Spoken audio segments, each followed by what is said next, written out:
Sinampahan ng kaso sa NBI ang COMELEC dahil sa umunoy illegal na aktibidad para dayain ang halalan.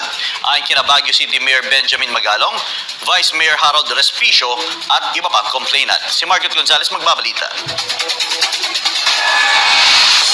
Nahaharap na sa formal na reklamo ang Commission on Elections sa COMELEC sa National Bureau of Investigation o NBI 2 buwan matapos ang eleksyon. Sinampahan ito ng paglabag sa Anti-Cybercrime Law sa NBI Anti-Fraud Division ni Baguio City Mayor Benjamin Magalong at ni Rina Mercedes Isabela Vice Mayor Harold Respicio. Kasama pa sa mga nagsampa ng reklamo laban sa poll body ay si dating COMELEC Commissioner Augusto Lagman, grupo ng mga bishop, retired generals, mga abogado at iba pa. Aligasyon ng mga nagreklamo, gumamit ang poll body ng software na may 3.5 program version sa automated counting machines noong halalan, gayong 3.4.0 version ang na-audit at nasertipikahan. Gumamit din di umano ang komisyon ng illegal na intermediary server sa pagpapalabas ng resulta ng halalan. Ipinanto rin nila na illegal daw ang pagbura ng COMELEC sa 5 milyong discrepancy na boto nang wala ang presensya ng mga transparency group. Sa pamamagitan ng investigasyon ng NBI, malalaman daw kung totoong may pandarayang ginawa ang komisyon. We are not asking for a recount. We are not asking for the nullification of the results of the 2025 elections.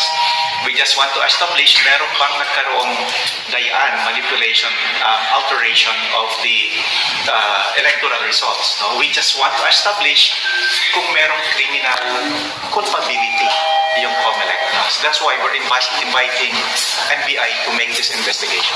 Bago ito, meron na rin silang petisyon sa Korte Suprema. Plano rin nilang dumulog sa Senado para maimbestigahan ang nakaraang halalan. We are also preparing that pag nag-convene itong 20th Congress at nagkaroon na ng panibagong Senate Committee Chairperson, yung Electoral Affairs and Reforms Committee sa Senado will be asking for Senate investigation on this so that we can present all our allegations and complaints. Ang COMELEC bukas daw sa anumang investigasyon. Ayon dito, paulit-ulit na nilang naibigay ang paliwanag sa mga nasabing aligasyon at pinabulaanan ang mga ito. Sa katunayan, pinatunayan daw ng PPCRV, mga imbahada, paaralan, simbahan, pribadong organisasyon at maging ng European Union na tapat at maayos ang naganap na May 12 midterm elections. Pero ang pahayag na yan ng COMELEC, wala rin katotohanan.